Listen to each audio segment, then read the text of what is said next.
All right. Boom. We are live. And today we are not talking nerd things. Well, kind of nerd. I mean, this is kind of nerdish. Science, Josh! Science. Science! Yeah. Yes, science. So we're not talking science fiction, I should say. We're not talking science fiction today, True. or fantasy today. Yeah. We are going to be talking about the movie Oppenheimer. Oppenheimer. The Christopher Nolan movie. And probably the most, I would say, statement that has ever been made in the history of mankind, where he says, "Now I have become death, the destroyer of worlds." The gentleman who actually fathered the atomic bomb and changed humanity forever. I've seen this. It's a Christopher Nolan movie. Christopher Nolan is one of my favorite directors. He's up there in probably in the top 5 of directors that I absolutely enjoy.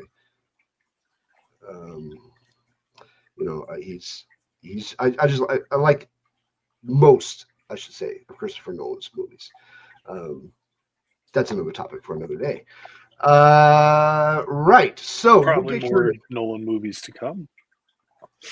Well, I hope so. I mean, yeah, I would hope so too. Yeah. I wasn't really a big fan of Inception. I have not watched that one. It's on my list. I know it's on my list. But like, for instance, I know that we've gone back and done older movies and whatnot, Josh, but it's one of those that maybe, or at least a mention, or maybe we'll do another one where we'll do all 3 and just like condense it or whatever. But the Christopher Nolan Batman movies, I mean, those were, they were there. Anyways. What? Yeah, I mean. Yeah, but that's a whole nother subject because whole nother time, because today is Oppenheimer, and I have a feeling the hour is going to be fast. Yeah. So yeah. All right. So, what did you think of Oppenheimer, my good sir? I know you watched it. I think I have come up with how I want to describe the movie as a whole. And keep in mind, I don't know. I have not listened to Christopher Nolan about this movie, so I don't know his thoughts, his inner workings, or anything like that. Pardon. But so as I'm watching this movie, right, I go through a few different things, and it starts off kind of slow, but it hits like, it really reminded me of how I felt watching A Beautiful Mind. And I enjoyed it. The flow of it was pretty good. I thought a couple of scenes maybe felt a little, I don't know, forced or whatever, but I could kind of see the reason, and we can get into that too. But as a movie as a whole, it's kind of an atomic blast in itself. It starts off slow. And then, like, towards the end, finally when, like, kind of like the creature reveal, or the hero has finally emerged as, blah, and, Batman puts on the cow, whatever the case is. The reveal is obviously the explosion. And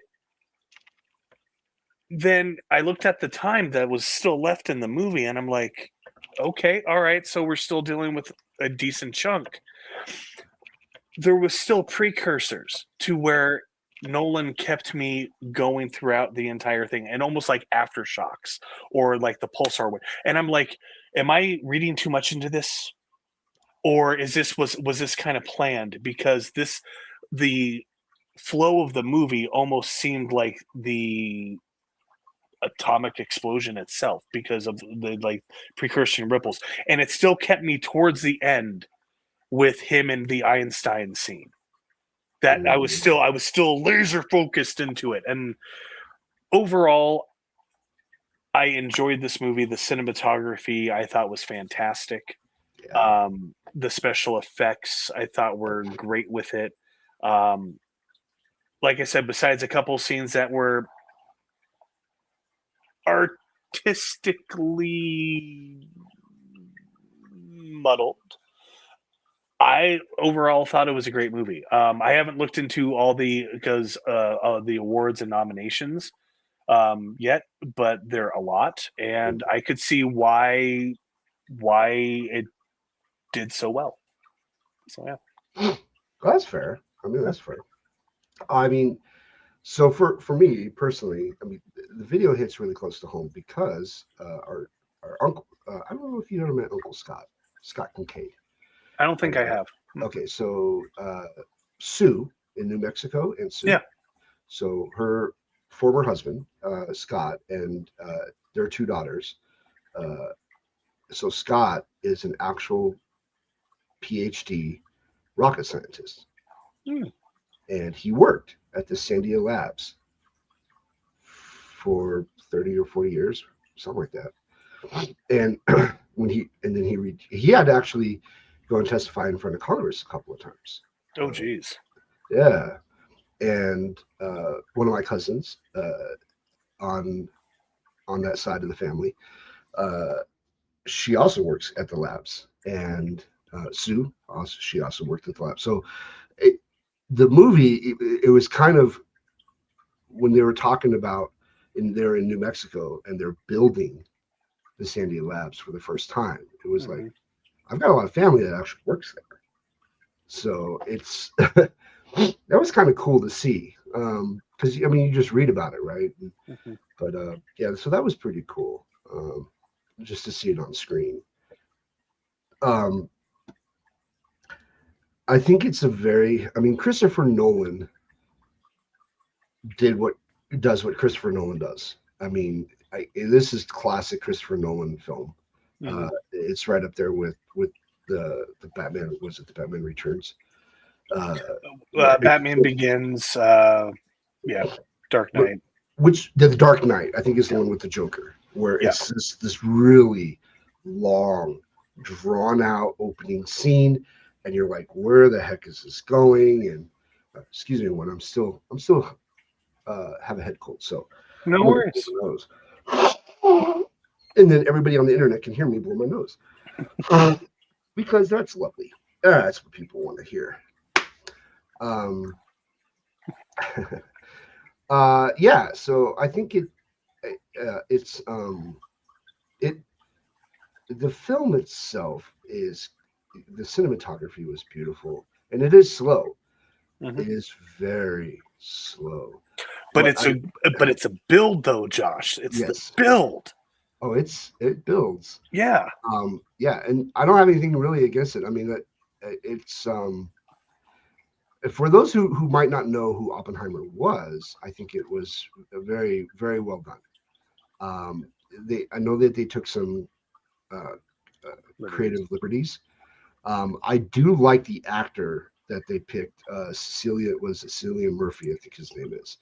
Yes, Um, Cillian Murphy. Mm-hmm. so he played the Scarecrow in the Dark Knight trilogy. Mm-hmm. He Uh, was also the bad guy in Red Eye. yes, That was a he, great movie. he was in Dunkirk. Just a really he's a Also, really good actor. Peaky Blinders. I think I'm getting that right. I never watched the show. I know of Yeah, it. Isn't yeah, that him as well? yeah, it is. I Okay, tried watching that show, and it just I don't know. I it's a was like, miss. yeah, for Okay, me, I was just like, I mean, it happens. yeah. But But oh, go ahead. I thought he did a fantastic job of playing this physicist, and kind of what I liked about it was okay. At no point really did he stop and go, just because we can do this thing, should we? Mm-hmm. Because most people that are of that level of intelligence they don't see anything else other than I'm going to solve this problem. I Yeah. have to solve the problem. I'm going to build something. I have to solve, and you don't know. Like, I mean, he changed the world. Well, I think it's a combination between Einstein and Oppenheimer because Einstein unlocked the atomic world. Well, that's what the entire pawn scene was all about. Yeah, And that's one thing that I loved about it too was I was fine with them not concluding with that, like or giving me resolution because I enjoyed the story and just in itself. But they gave us closure, Josh. Like that's one of the things, and like I really enjoyed that is the fact that it yes he is the father of the A bomb, but if it wasn't for Einstein, like you said, unlocking that, it was them working off of each other and building off of that into something great and horrible at the same time. You know? well, I mean, yeah, I mean, if we take a look at the atomic world, I mean, nuclear fusion and energy is clean. It is fantastic. We should pursue it more often. Actually, it's my personal opinion. I think we should really pursue it. Um, there's a lot. Yeah, there was that catastrophic issue that happened in Russia and Chernobyl, uh, but that was a long time ago, and the technology has advanced very far. Right. And I think there's a lot of good that can come out of it. I mean, we have ships that are traversing the world right now that are using nuclear energy. Yeah. You know, I, but then there's the other side of it. So I kind of liken this a lot to friends of mine. We have this conversation a lot. Technology is not either bad or good. It just is. It's just that's what it is. What it's used for, that is kind of the determining factor. Right. Uh, so like the atomic technology, it's not bad or good, and it has been used for a lot of good things. Mm-hmm. But Can be uh, used for a lot of bad it, too. it has been used, and actually, the United States is the only nation in the entire world, in the known civilization of worlds, in history to drop the A bomb not once but twice. We're the only ones that have done it, and thankfully, we haven't done it again, and no other country has done it. I think the amount of devastation that has happened. Yeah. So anyway, going back to the movie, but I like that there's a lot of philosophical and deep theology questions that this brought. No way. I I like. I'm kind of weird. People have No. to do that. I know. I know. Even without the head cold. Hey, yeah. Um, there's a part of me that I really like movies that make you pause and go, ooh, and Mm-hmm. think about either social issues or world issues, local issues. Some of those movies when they can do it really well, and the credits are rolling and you're sitting back in your chair and you just go, holy crap, and you think about it, and then throughout the week, right? I mean, like, okay, next month I'm gonna go see Mortal Kombat 2 in the theaters. That trailer hit. I'm like, yes, I am so on board. Um, that is not a thinking movie. That is grab the popcorn, grab a Coke, sit down, put Get over here. yeah, buddy, and just put chemicals down your throat, let your body absorb them, Mm-hmm. and just watch Sub Zero and Scorpion go at it. And you just go, yes. And there's really no plot. And there's really nothing really, there's no social standing, there's nothing. It's just good old fashioned beatdowns. And it's Yeah. great. It's fantastic. And when the credits roll, I'm gonna love it. I'm gonna be like, that is epic. Um, As long as they didn't do what they did the second Mortal Kombat back in the 90s. That was bad. But anyway. Hey! Annihilation just wasn't bad. It was really bad. Yeah. But Oh, it was man. one of. Okay, you know what? We might even have to do a segment on Mortal Kombat. Okay, just get it out there and go from there.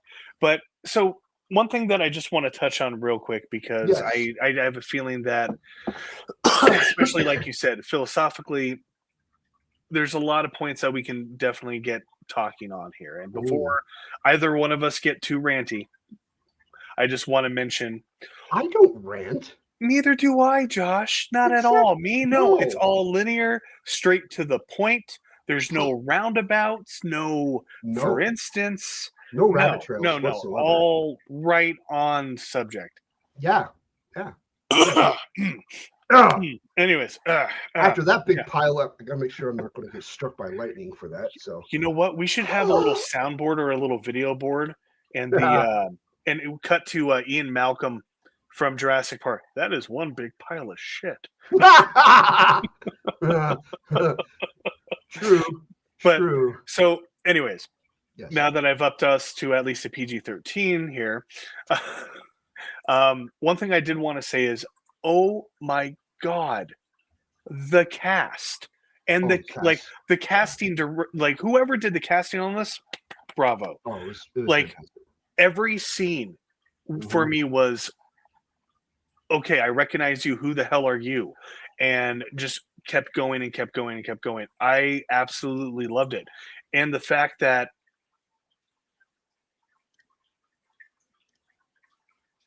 I think he's looking for roles that are not necessarily the hero much anymore. But can we talk for at least a moment about Robert Downey Jr.? Wasn't he interesting? Oh my god, bro. Like by the end, I mega loathed this man. Mm-hmm. And and I was just like, but that was the plan. I hook, line, and sinker throughout the whole thing, and it just Well, and Gary Oldman coming in as the president of the United States. I mean, I was just like, whoa. And I loved how it. I mean, this is so true of Mhm. American politics. It really is. I mean, we're watching it play out in real time right now uh, in the governor's race with Swalwell. So Oppenheimer, right? Okay, you have Oppenheimer. He is so just laser focused on doing his job, unlocking the secrets of physics, making this thing happen, and then he is understandably trying to beat the German Nazis, right? He is Right. trying to work as fast as he can to beat them to the A bomb because the German, not the Nazis, were also chasing this type of technology. Right. And honestly, I think if the Nazis had gotten a hold of it, we would all be speaking German right now. I mean, it would not. It would be a very different landmass. I think. Yeah, probably, or But maybe a different dialect with a third eye, maybe another arm growing out of our like back of true. the neck or something. I don't know. But It's just how the U.S. government, after funding this, getting what they wanted, turned on him, mhm. painted him as this horrible villain, blacklisted him, discredited him, Mhm. and you have one of the most brilliant physicists he just crumbles because once he saw what the untold power of what he created happened for the first time, which is kind of hilarious. I was reading some documentation about this, and they're like, yeah, we didn't know if it was going to ignite the The atmosphere. atmosphere. Yeah. Yeah, we had no idea. I'm like, oh, so you just decided to do it anyway. Oh, Yeah, that's great. hey, just Hey, take a roll with the dice, roll with the punches, Josh. It's right. only the atmosphere. We've got plenty of spares. It's fine. So, So yeah. yeah, Yeah. yeah, about that. But with that said, like, um, for him to, so he was at first celebrated But then he came back and he was like, "This is wrong." Hmm. And then the U.S. government was like, "We don't really care, and you're not going to stand in our way. And this is now our technology. Piss off." Yep. And they really did. They discredited him. They did everything they could to just basically just ruin his life. Um, Well, the after whole Red Scare was pretty centered around that, anyways. yeah, It was, I think, a form of politically cleaning house with that underlining, facade, most more or less. yeah. As a But Gen Xer, I remember the whole uh, Russia bad. Uh, they're coming to get us at any moment, and mhm. and things. But anyway, Don't worry. Get underneath your desk, I don't. underneath your desk, We or had, we had or crouch, knees, and duck and cover. Remember, kids, duck and cover. right. We had drills in school, and so I'm like, what, in the third grade? You Mhm. just I don't have any frame of reference. So like, oh, we're doing a drill. Everybody get underneath your desk, and I'm like, oh yay, yeah. Because if an A bomb hits NORAD, sure, Yep. yeah, me hiding under my desk is going to like, I will Stop be the amortization. vaporized. I Yeah, will the be vaporization. vaporized Yeah, right. right there. I probably wouldn't even know that it happened actually. And you know what? Sometimes that's the best thing to hope for in that case. I know it's a bleak outlook, but to so going back to the movie, one of my favorite things that they did just cinematically was the certain scenes to where you could tell Oppenheimer was, excuse me, being overwhelmed. He was getting beyond flustered, and the scenes where like towards the end where it seemed like another blast was happening, and people's skin was kind of starting to flay away type thing. It just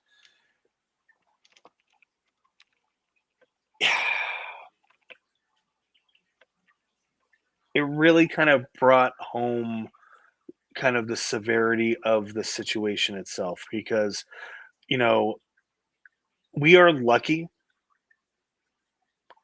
to be able to look back with the lens that we can, Yeah, and to be able to see the aftermath, and hopefully learn from those actions and be better from it from there. Because I'm sorry, man, like one of the things that I just remember from researching and being able to, is the shadows, the flash, the vapor, oh, like just happens to where here, all here's you the are thing. now is an outline on the pavement, Yep, and and that's it. those are That's still it. there in Japan. Those are Yeah. still there. Yeah, Yeah. they were instantly vaporized and then made part of like it's and so here's something that's really if you really want to think about it. Mhm. I don't have the exact numbers, but the atomic weapons that we have in 2026 are 3, 4 times, 5 times more powerful than Mhm. what was dropped on Hiroshima. I mean, it's not even close. And Yeah. I mean, yeah, you have.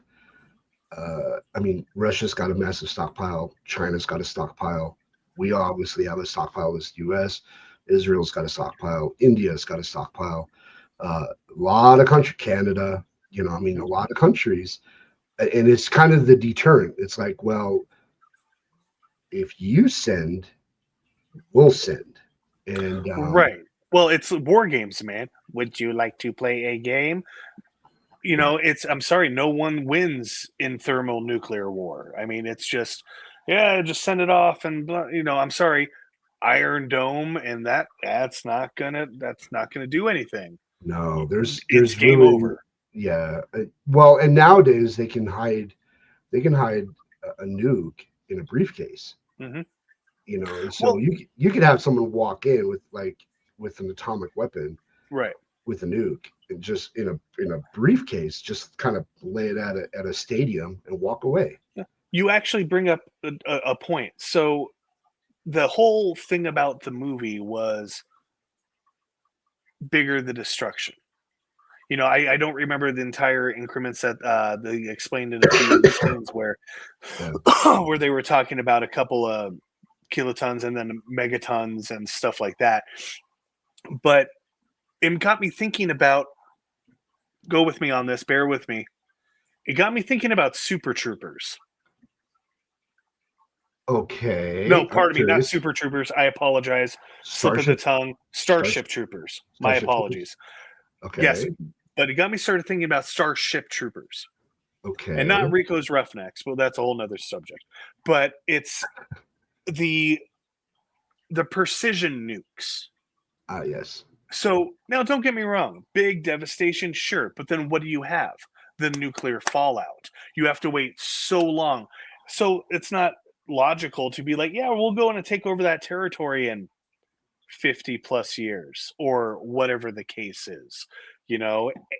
So my thing is, and I think what they explained, or at least the lore nerds of Starship Troopers explained with the precision nukes, there is no fallout. It's pretty much like, yeah, wait a couple hours, it's safe, you know. And I'm kind of surprised we haven't gone, or maybe we have, and I'm just not privy, obviously. But I'm surprised we haven't gone more that route. You know, you don't want to necessarily take out the whole freaking country and then have the winter fallout, whatever you want to call it, and then the waiting for it to be habitable again.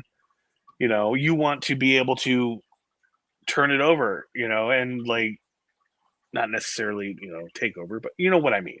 But so the thing, I'm sorry, so getting back on track with the movie itself.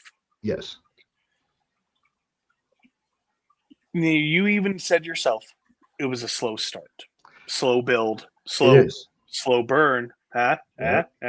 Sorry. Um, Ah. but what did you think about the overall progression? Did Oh, I Nolan love it. drag his feet, or No, did he pace correctly? I think he paced very well.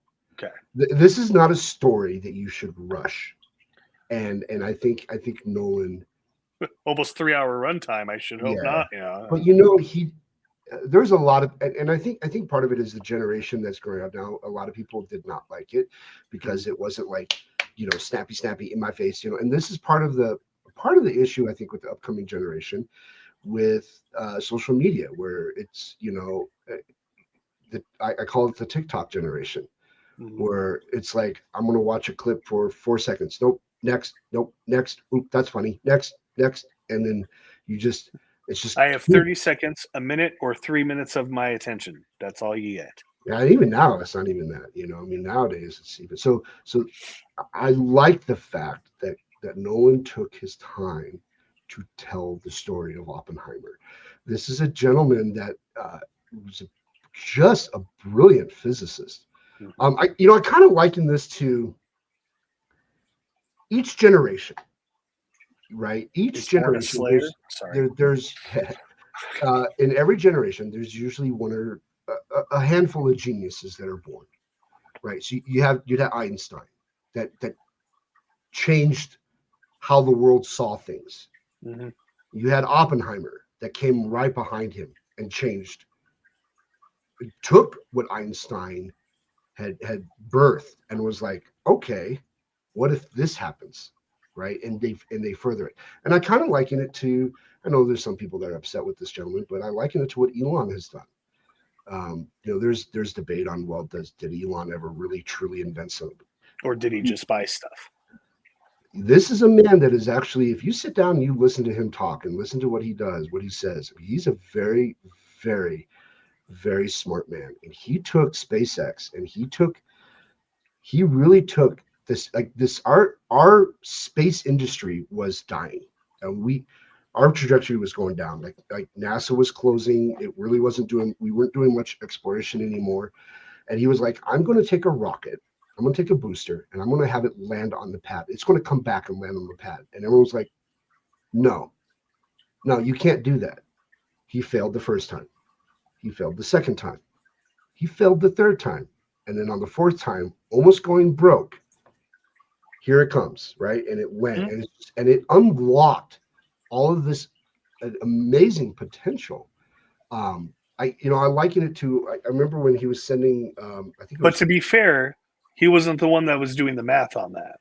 Now, don't get me wrong. There's a thing to say about collaborating, bringing the no, minds together for the project. he brought But in together.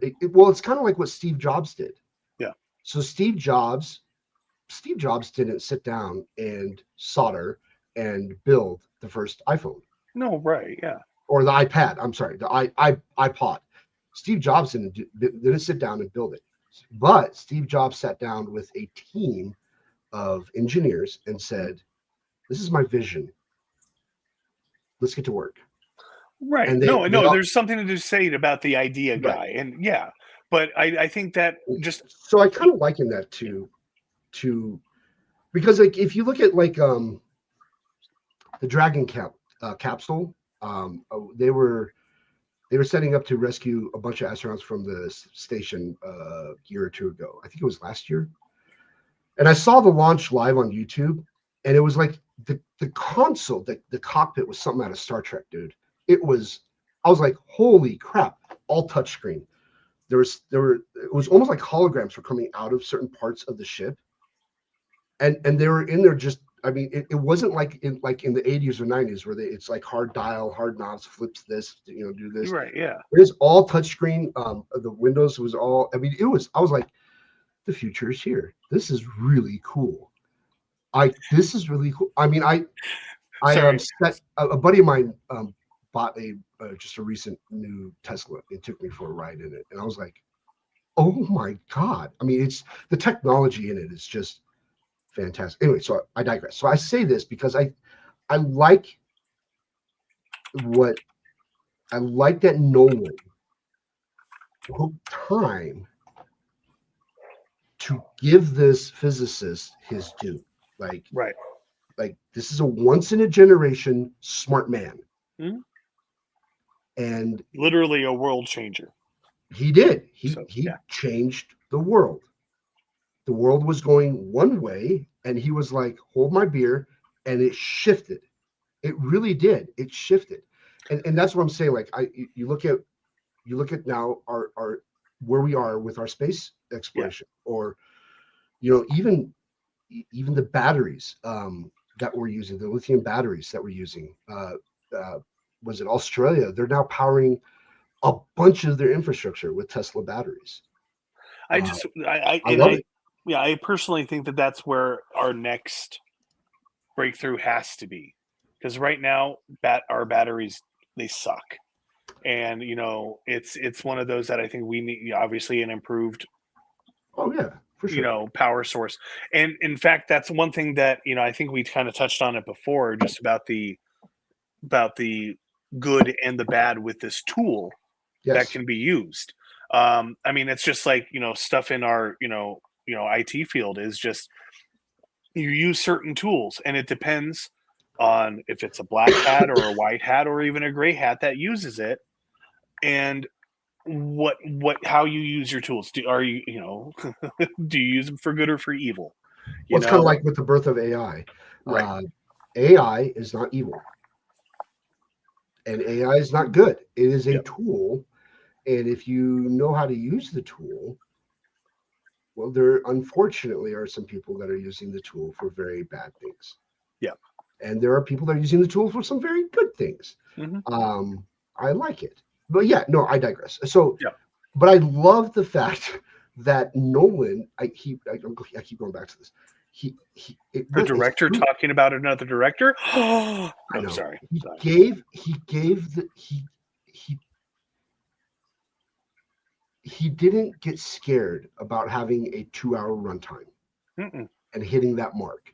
He told the story he wanted to tell, or at least it appears so. He I did. don't know how much he cut, but yeah, Oh, I'm sure it was trimmed a lot, but probably, yeah. knowing from what I've read about how he shoots, I'm sure he trimmed this a lot.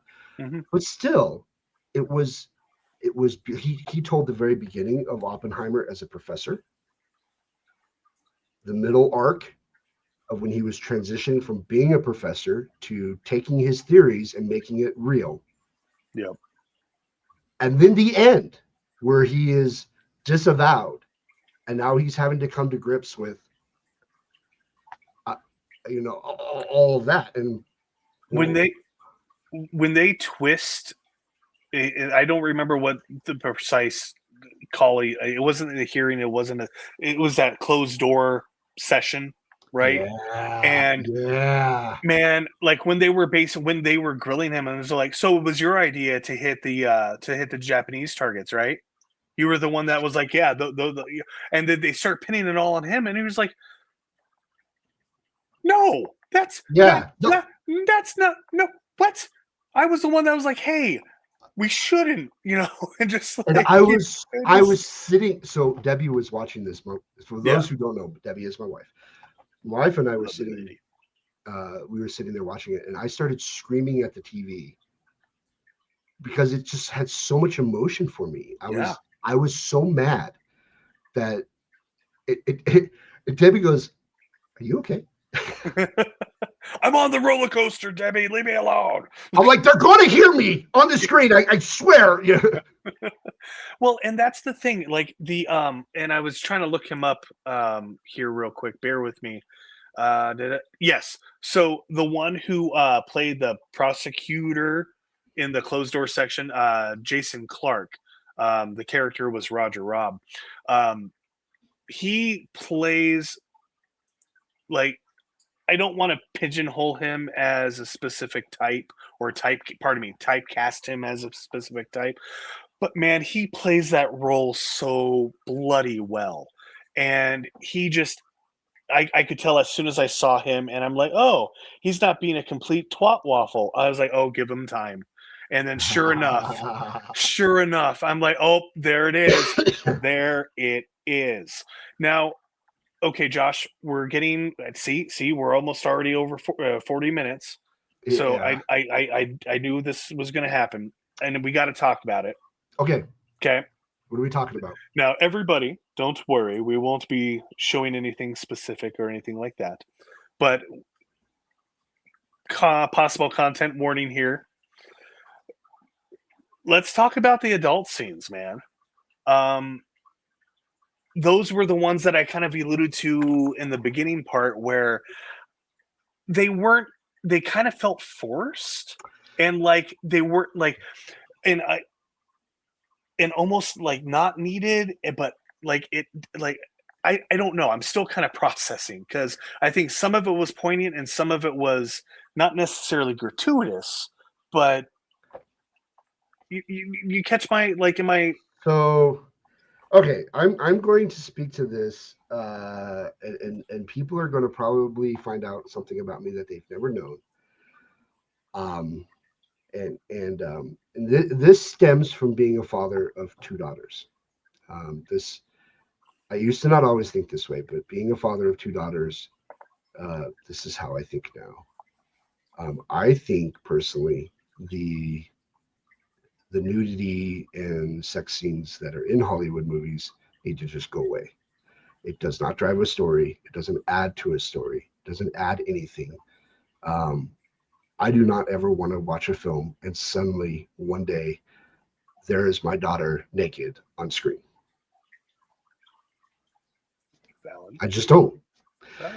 You can call me a prude. You can say that I'm backwards, that I'm not liberal enough. That's fine. You're allowed to have your opinion. But I personally, that's one thing that has always frustrated me with Hollywood movies is we got to figure out a way to get some topless women in here, or we need to figure out a way to have a sex scene and see what we can do to push the boundaries of that. It just helps tell the story of his character. Look, I get it. Oppenheimer had sex. I've had sex. I've had two daughters. Travis has had sex. He's got kids.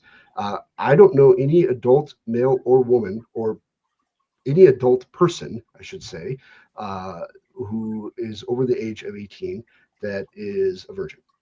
So it's kind of like a natural thing that happens. Mhm.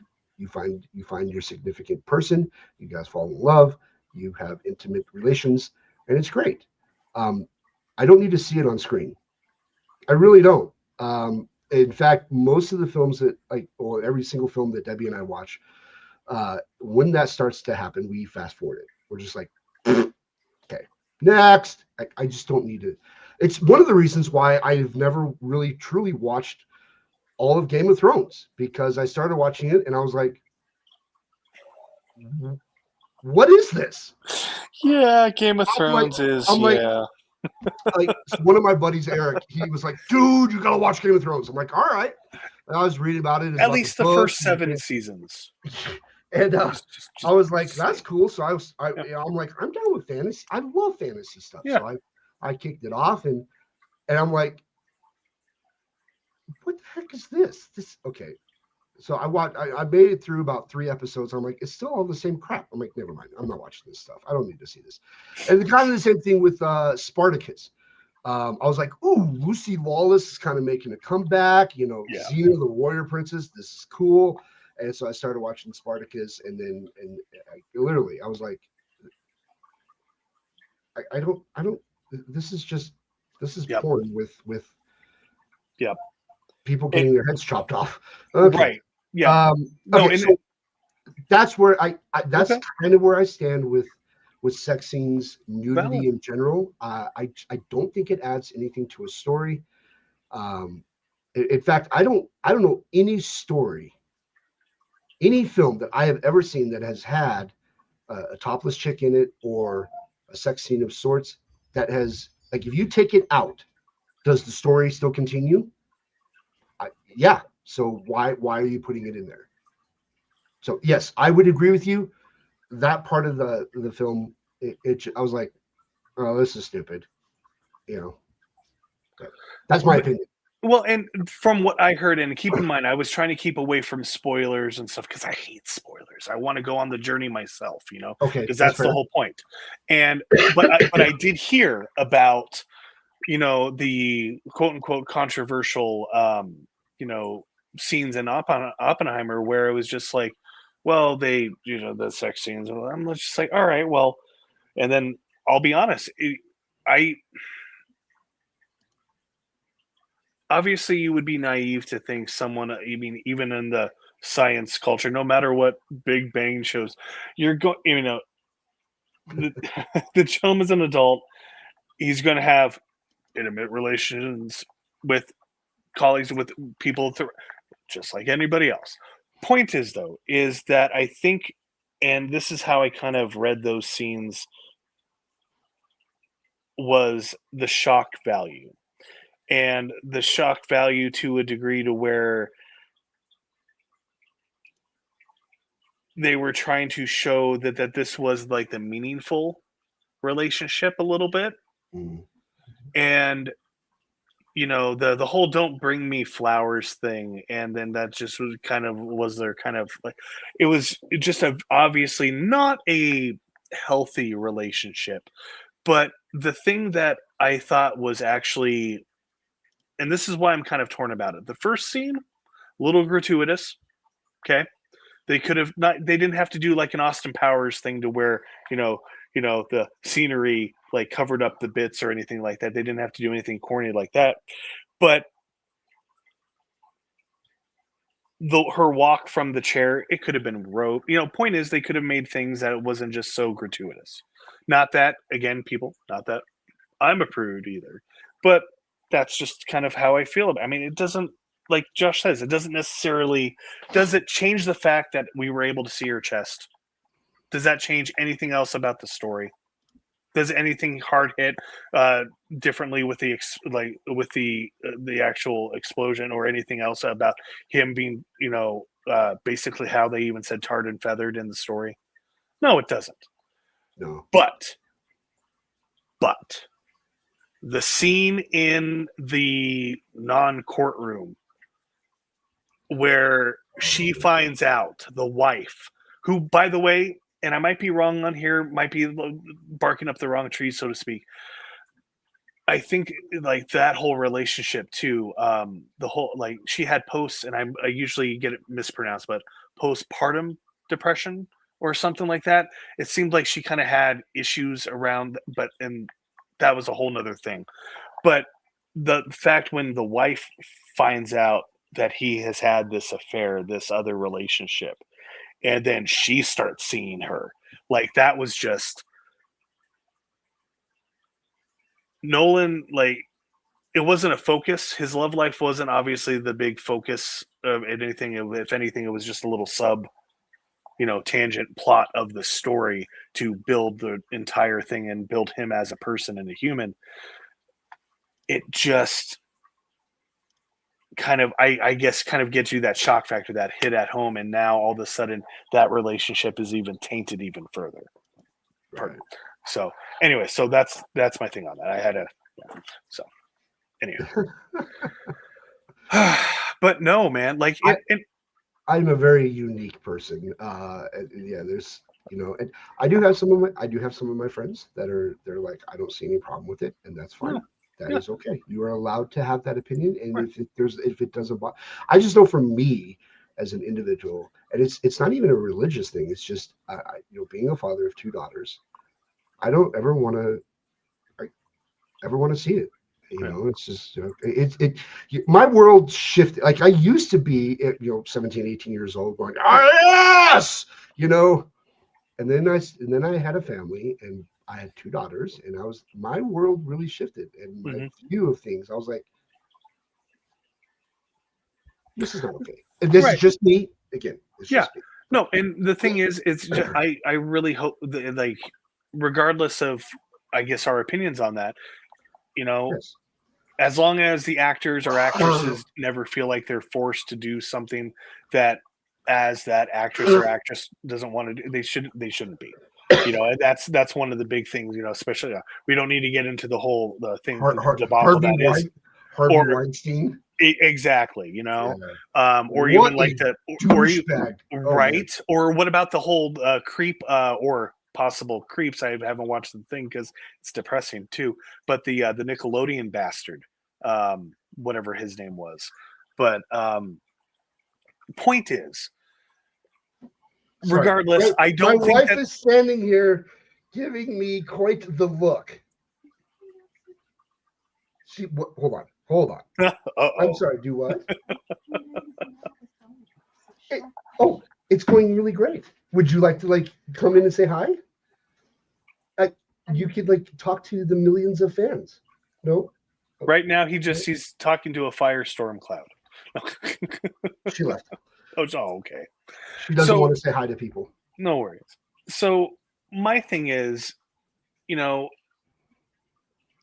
it's not that the scenes took anything away from it. I just don't think they necessarily, as a whole, added a lot, obviously, to the story. One thing I did want to add, just again going back to the casting on here, you mentioned Gary Oldman as Harry Truman. Oh man, I don't remember the line verbatim, but okay. I don't either. The thing, I had to rewind it at least 2 or 3 times. Never let that crybaby back in here. I'm just like, what? Right? What? And I was like, that's, and not only that, but Josh Hartnett. I'm sorry, dude. I have not given you enough credit over the years. The man can act. I enjoyed him in this movie quite a lot. You want to know what a really good movie is for Josh Hartnett? Is Lucky Number 11. I remember watching that one. I wasn't disappointed in that one either. Have you seen that new one of his, the concert one? I don't remember what it's called. Where it's I don't know if it's an M. Night movie or not, but he goes to this concert that his daughter wants to go to, and it's like the equivalent of oh yeah, he was like the serial killer or something. Yeah, or at least that's what they allude to. For some reason, I have a feeling that it can't be that cut and dry, but maybe it is. I don't know. I haven't seen it. Yeah. But point is, Josh Hartnett, the dude can act. He's come a long way since, what was it, 47 Days and Nights or whatever, and whatnot. God, I haven't seen that. Was it 29 days? 30 Days of Night or something like that? Yeah. The vampire movie that. Yeah. It was okay. But he was good in Sin City too.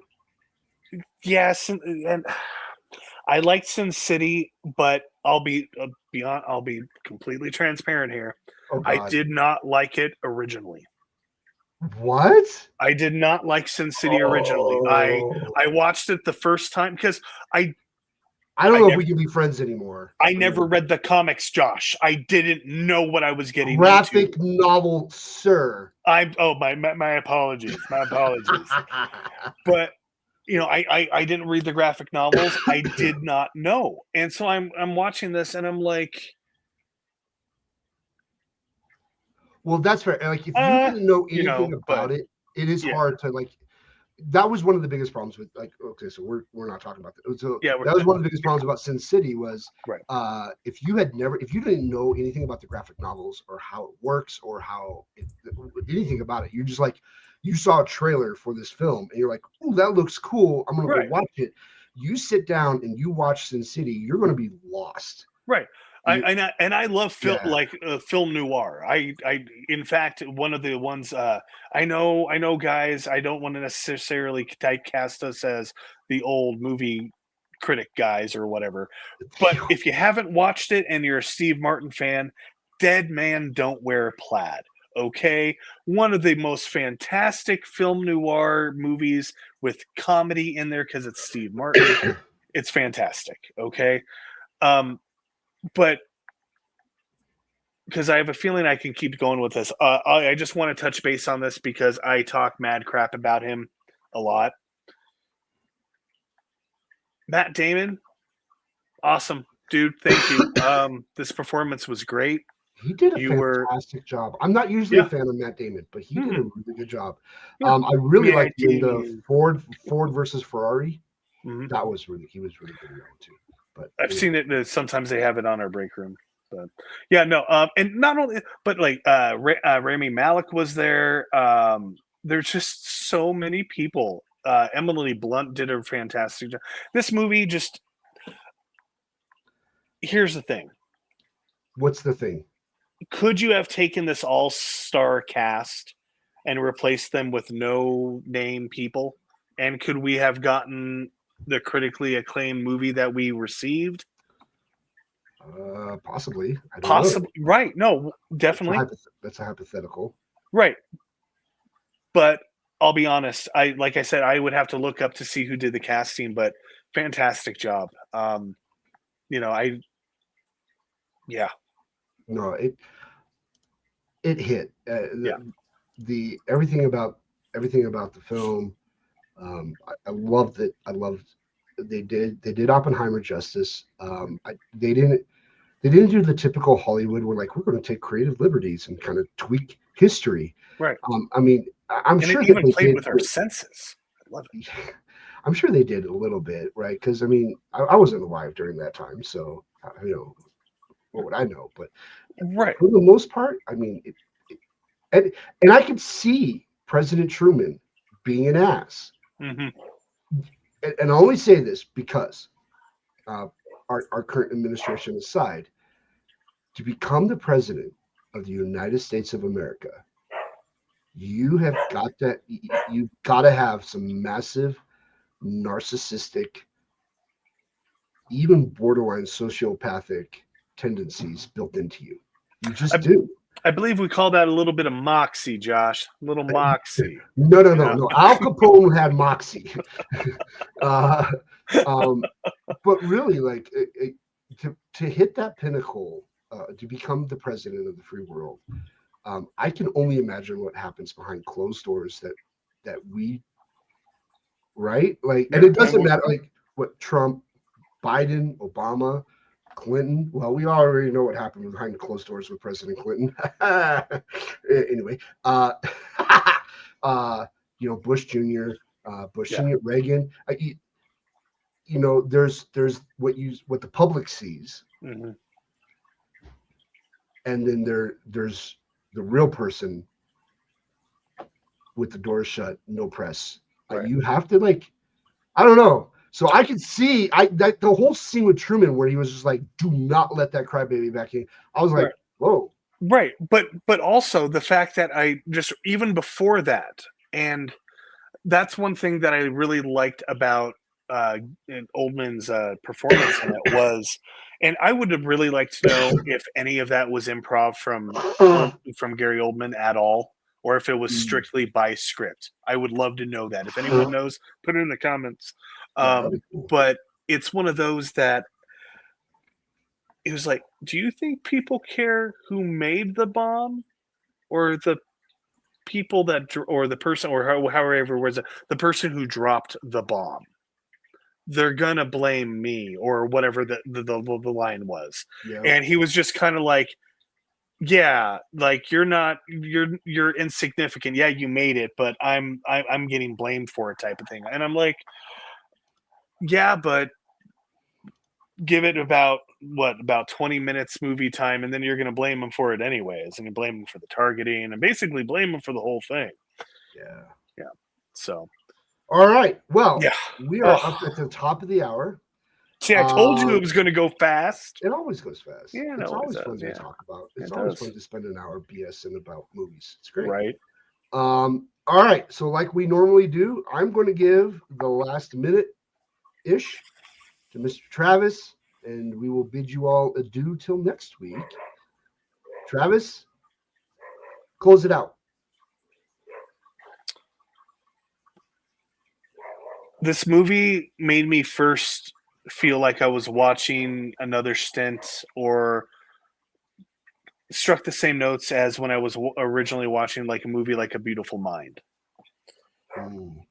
Then it took me on this roller coaster to where, let's be honest, I mean, even though I don't know all the intricacies of the history and the ins and outs and all the players involved, but I was along for the ride.